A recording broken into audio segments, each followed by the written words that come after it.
नमस्कार साथीहरू, आज यो भ्लग सुरु गर्दै गर्दा मन निकै भारी भएको छ।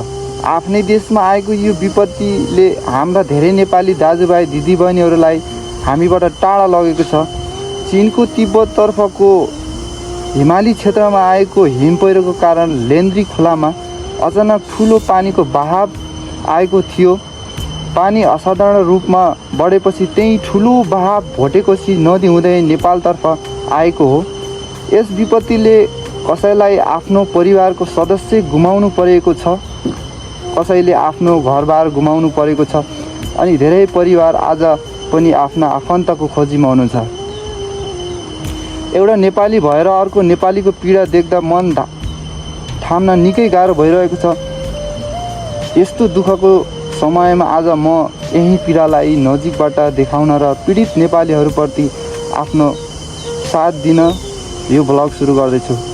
ज्यान गुमाउनु भएका सम्पूर्ण नेपाली दाजुभाइ दिदीबहिनीहरूप्रति हार्दिक श्रद्धाञ्जली अनि शोकमा रहनुभएका सम्पूर्ण परिवारजनमा गहिरो संवेदना। गढले सबै शोकाकुल परिवारलाई धैर्य र शक्ति प्रदान गरून्। अनि यो दुःखको घडीमा चाहिँ साथीहरू, नेपाल सरकारले चाहिँ एउटा क्युआर प्रदान गरेको छ सहयोग आह्वानको लागि चाहिँ, जो अहिले नेतृत्वमा बालेन शाह हुनुहुन्छ अनि विपक्षी दलका हर्का साम्पाङले पनि यो गर्नुभएको छ। यो सहयोगको लागि चाहिँ तपाईँहरूले आफ्नो सक्दो सहयोग चाहिँ अब सहयोग गर्न सक्नुहुन्छ। किनकि अब यस्तो साथीहरू, यो दल ऊ दल नभनौँ है, अब दुःख सबैलाई पर्छ होइन। नेपाल सरकारले चाहिँ सहयोग आह्वानको लागि चाहिँ एउटा क्युआर प्रदान गरेको छ। तपाईँहरूले सक्दो सहयोग चाहिँ गर्न सक्नुहुन्छ है। अब भएकाले सहयोग गर्नु त हो, नभएकाले त के गर्ने हो र होइन साथीहरू। हामी त बेरोजगारी परिवेश साथीहरू, नजिक हुन्थ्यो भने हामी पनि यस्तो सहयोग गर्न जान सकिन्थ्यो होइन। तर दुःखको कुरा हामी चाहिँ अलिक टाढै छौँ साथीहरू है।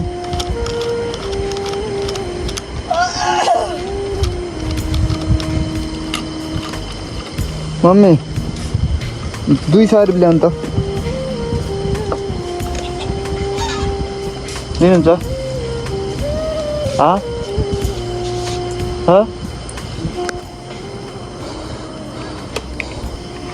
के भन्नुपर्छ अरे मैले? फुपाई साथीहरू, हाम्रो फुपाई चाहिँ अलि बोल्न सक्नुहुन्न, सुन्न पनि सक्नुहुन्न। फेरि त्यो अब आफूलाई मन पऱ्यो भने ठिक छ, ठ्याक्क रमाउनुहुन्छ, आफूलाई मन परेन भने फेरि च्याट्टै गाली गर्ने साथीहरू है। उहाँ हुनुहुन्छ अलि डेन्जर हुनुहुन्छ कि फेरि उहाँ चाहिँ। मम्मी यो भालेलाई ऊ गरौँ क्या, यसलाई साथीहरू खासै त्यस्तो काम चाहिँ छैन। म चाहिँ यसो राइडमा निस्केको। मैले चाहिँ बिहानबाट भ्लग गराउँछु भनेर सोचिरहेको थिएँ, तर अब आज चाहिँ मलाई खासै बनाउन खासै मन लागेन कि साथीहरू। त्यही भएर मैले चाहिँ भ्लग चाहिँ बिहान बनाएको थिएन। जता हेर्छु न्युजै त्यस्तै होइन, त्यो नराम्रो घटना घट्यो होइन। त्यसपछि मलाई चाहिँ अलि नरमाइलो लाग्यो कि साथीहरू भ्लग बनाउन। फेरि हुन्छ साथीहरू, अब त्यो एक दिन मरेर सबै जानु हो। तर अब त्यो विपत्तिले चाहिँ अब दुःख सबैलाई लाग्छ क्या। एउटा सानो चिजले गुमाउँदाखेरि त मान्छेलाई दुःख लाग्छ, तर त्यो दुःख खै मान्छेहरूले त्यस्तो ऊ गरे जस्तो मलाई लागेन साथीहरू होइन। किनकि मान्छे त्यस्तो अवस्थामा छ होइन, तर उनीहरू चाहिँ होइन कस्तो कोही मान्छेहरू त कस्तो हुन्छ भने अब देखिहाल्नु भयो तपाईँले, सामाजिक सञ्जालमा धेरैजनाले भिडिहालिसक्नु भएको नि त। कसैले अब सिलिन्डर ऊ गरेछ, कसैले के गरेछ होइन। त्यो 30 लाग्यो क्या हाम्रो आन्टीलाई, 30 लाग्यो क्या हो। अहिले एकचोटि 30 मनाउनु नभए एकदम खराब के होइन।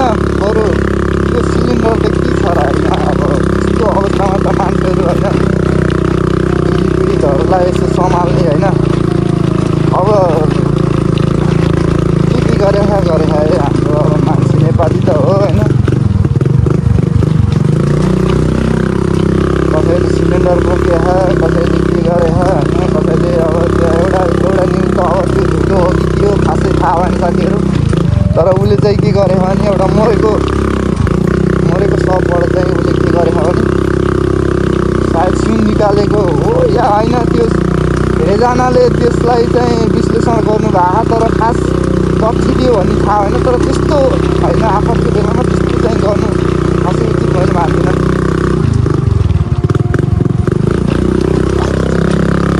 एकदम खराब छ कि बाटोहरू साथीहरू। यस्तो हो हाम्रो बाटो पनि है। अब त्यो पनि एउटा हिम पहिरो फुटेर आएको भन्ने चाहिँ सुन्नमा आयो है। हिम पहिरो फुट्यो अनि त्यसपछि त्यहाँ भएका ती ड्यामहरू फुट्यो अनि त्यसको कारणले चाहिँ यस्तो क्षति भएको भन्ने चाहिँ सुन्नमा आयो चाहिँ। खास के हो भन्ने चाहिँ मलाई अझैसम्म थाहा छैन। तर अब न्युज सुन्दै गर्दा चाहिँ अहिलेसम्म त्यही आइरहेको छ साथीहरू। अब हाम्रो गाउँमा पनि अब बाटोको हालत यस्तो है, जान्ने भएर जहाँ पायो त्यहीबाट बाटो हालिरहेको होइन। पाउँदिन कताबाट भल घुस्नियो त्यसपछि घटेर उडाइदिन्छ। हाम्रो गाउँमा पनि चाल यो घटनाले चाहिँ साथीहरू अलि केही न केही पाठ त सिकायो होइन जनतालाई। तर के भन्नु, पाठ सिकायो भनौँ कि नभनौँ होइन, मान्छेहरू त हो होइन, आफ्नो इच्छा स्वार्थ पुरा गर्नको लागि मान्छेहरू धेरै जस्तो होइन, मानव त हो। त्यो सबैलाई भन्न खोजेको त होइन, तर त्यही पनि केही छैन साथीहरू। अब सधैँभरि सम्झेर गर्न सक्दैन, संसार सधैँ जानै पर्छ। तर पनि अब दुःख चाहिँ एकदम दुःख भइरहेको होइन, केही छैन साथीहरू। अनि म चाहिँ अहिले यता माथि आएको कि होइन, घर एक्लै बसेर होइन। अब त्यो मैले चाहिँ खासमा सामाजिक सञ्जालहरू खोलेर हेरिरहेको होइन, त्यहाँ चाहिँ कताकतै होइन घटना मात्रै आइरहेको। त्यही भएर यसो माइन्ड फ्रेस हुन्छ माथि आएको होइन। त्यही हो,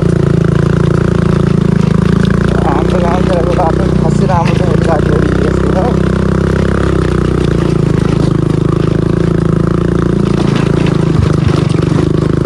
कहाँबाट अब यहाँ हामी फेरि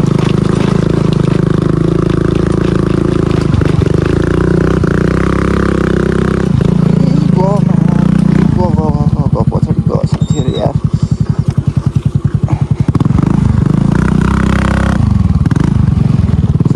बाटोको हालत यस्तो छ त नि।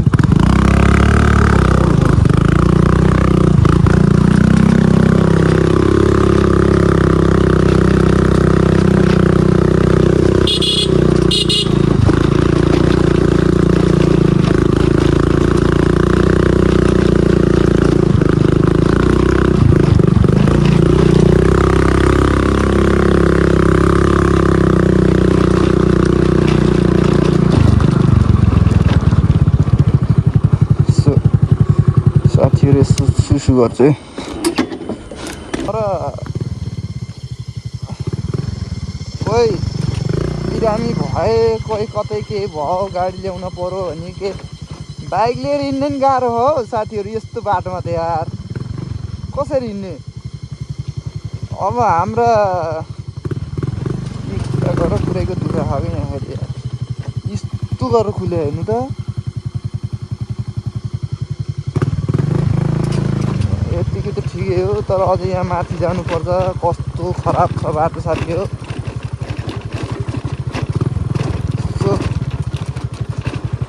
बाफ्रे बाफ्रे बाफ्रे बाफ्रे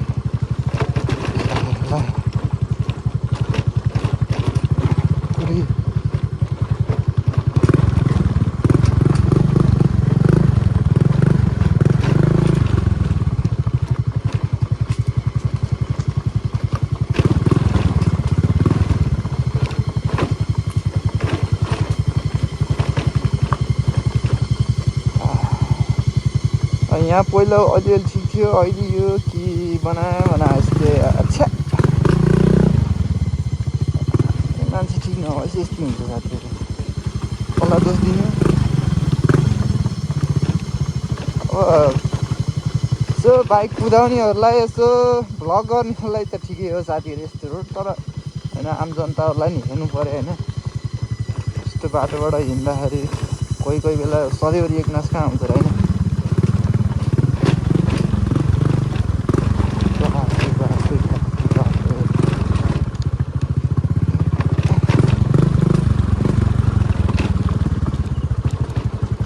कता हिँड्नु कहाँदेखि आउनु र यसो मम्मीलाई ब्याङ्क हान्नु पऱ्यो भनेको साथीहरू होइन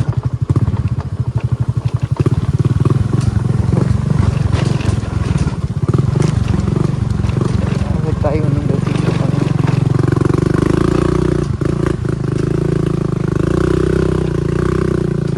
कहाँ हालेको मैले यार छेउबाट हो हाल्ने साथीहरू खासमा होइन यहाँ त यो बिचमा यो अब कुरा गरौँ कुरैको दुखाखेरि आफ्नै हो घर जाने बाटो अब फेरि मेरो सानो बाइक छ र मैले छेउबाट फुत्त निकाल्छु अब ठुल्ठुलाले बिचबाट हाल्छन् फेरि होइन आफै यस्तो हुन्छ यार ग उता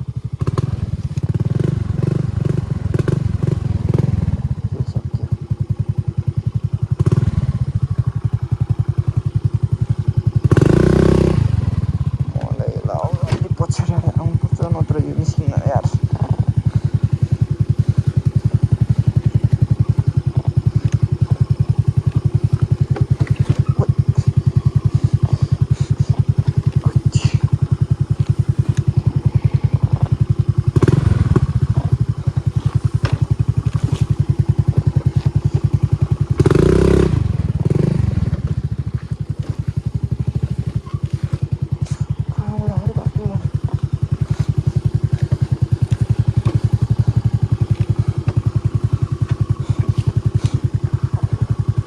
त्यहाँबाट भिचाँड घुसाइदिन्थ्यो तर साथीहरू मेरो यो घुस्दैन कि यो घुस्दैन यो यताको पुरै टच हान्छ कि छेउबाट जानुपर्छ यहाँ आउँदैन म पनि ततेर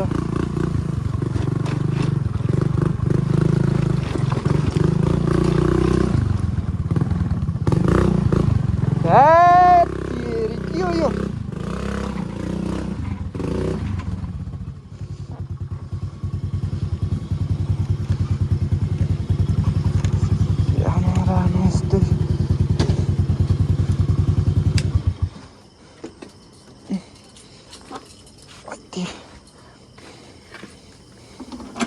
ओए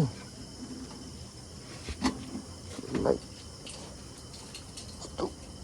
चलेर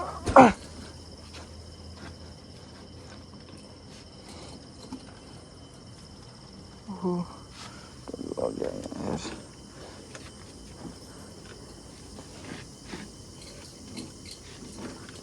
जाला यार